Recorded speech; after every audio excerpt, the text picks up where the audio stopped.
মাননীয় স্পিকার, আপনাকে ধন্যবাদ। মাননীয় স্পিকার, আপনার মাধ্যমে বাংলাদেশের সম্প্রতি ঘটে যাওয়া একটি অত্যন্ত হৃদয় বিদারক ঘটনার বিচার সম্পর্কে আপনার মাধ্যমে এই জাতীয় সংসদকে, এই মহান সংসদকে এবং গোটা জাতিকে আমরা অবহিত করতে চাই। মাননীয় স্পিকার, মাননীয় স্পিকার, গত 19শে মে ঢাকা শহরের পল্লবী এলাকায় একটি অত্যন্ত নৃশংস ঘটনা ঘটেছিল। আপনারা সবাই দেখেছেন।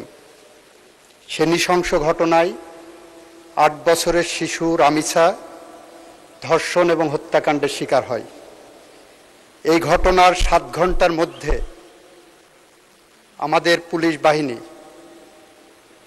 2 জন মূল আসামিকে গ্রেপ্তার করতে সক্ষম হয়। সরকারের পক্ষ থেকে তাৎক্ষণিক পদক্ষেপ নেওয়া হয়।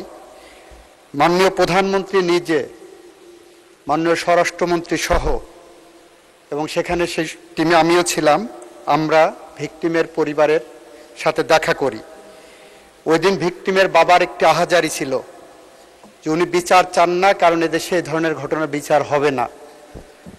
আমরা আশ্বস্ত করেছিলাম, মাননীয় প্রধানমন্ত্রী আশ্বস্ত করেছিলেন, এই ঘটনার আমরা বিচার করতে বদ্ধপরিকর।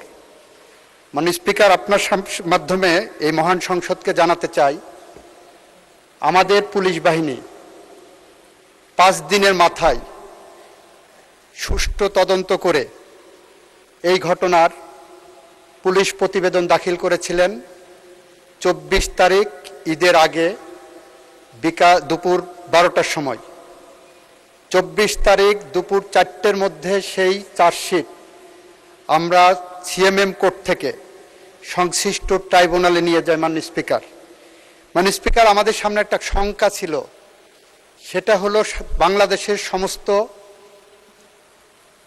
আদালতগুলো 1 জুন থেকে, নিম্ন আদালত ম্যাজিস্ট্রেসি বাদ দিয়ে, নিম্ন আদালত 1 জুন থেকে 15 জুন পর্যন্ত গ্রীষ্মকালীন ছুটিতে যাওয়ার কথা। আমাদের মাননীয় প্রধান বিচারপতিকে আমরা অনুরোধ করার পরে বাংলাদেশের সকল শিশুর প্রতি সহিংসতামূলক যে ট্রাইব্যুনালগুলো গঠন করা হয়েছে, আমরা গত সংসদে আইন পাশ করেছি, সেই ট্রাইব্যুনালগুলোকে আমরা ছুটির আওতা বহির্ভূত রাখতে সক্ষম হই। 24 তারিখে চার্জশিট পাওয়ার পরপরই আমরা যখন দেখেছি যে আসামি পক্ষ কোনো আইনজীবী দেয়নি, তাদের বিচার প্রক্রিয়াকে প্রশ্নবিদ্ধ করার অন্যতম একটা প্রক্রিয়া ছিল, আমরা আইনের বিধান মেনে রাষ্ট্রপক্ষ থেকে 24 তারিখেই আমরা আসামিকে একটি স্টেট ডিফেন্স লয়ার দিতে সক্ষম হই। মাননীয় স্পিকার, 24 তারিখে ট্রাইব্যুনাল বসে 1 জুন, যেদিন প্রথম কোর্ট আদালত খুললেন, রোজার ছুটির, ঈদের ছুটির পরে 1 জুন চার্জ ফ্রেমিংয়ের জন্য রাখে। 1 জুন যথারীতি এই মামলার অভিযোগ গঠন করা হয়। 2 জুনে এই মামলার 16 জন সাক্ষীর সাক্ষ্য সমাপ্ত করা হয়, গ্রহণ করা হয়। 3 জুনে এই মামলায় আসামি পক্ষ কোনো সাক্ষী দিতে চান কিনা সেই ধরনের একটি দিন ধার্য রাখা হয়। 4 জুনে যুক্তিতর্কের জন্য উপস্থাপন দিন ধার্য করা হয়। 5 and 6 জুন শুক্র শনি থাকাতে 7 জুন আজকে ছিল, আজকে রায়ের জন্য দিন ধার্য ছিল এবং রায় যথারীতি ঘোষিত হয়েছে। আমরা রাষ্ট্রপক্ষ থেকে, প্রসিকিউশনের পক্ষ থেকে সমস্ত সাক্ষ্য সুবাদ উপস্থাপন পূর্বক যে রায় প্রত্যাশা করেছিলাম, যে রায় প্রস্তাব করেছিলাম, যে রায় আদালতের কাছে প্রার্থনা করেছিলাম, আদালত সমস্ত সাক্ষ্য প্রমাণ আলোচনা করে 41 ঘন্টা পর্যন্ত, 41 মিনিট শুধুমাত্র তার পর্যালোচনা এবং আদেশের পাঠটা ঘোষণা করেছেন। এবং আমরা আনন্দের সাথে জানাচ্ছি যে আমরা রামিসা হত্যাকাণ্ডের সাথে জড়িত 2 জন আসামি, মূল আসামি সোহেল এবং তার সহযোগী তার স্ত্রী, তাকে আদালতের মাধ্যমে মৃত্যুদণ্ডের রায় পেয়েছি। মাননীয় স্পিকার,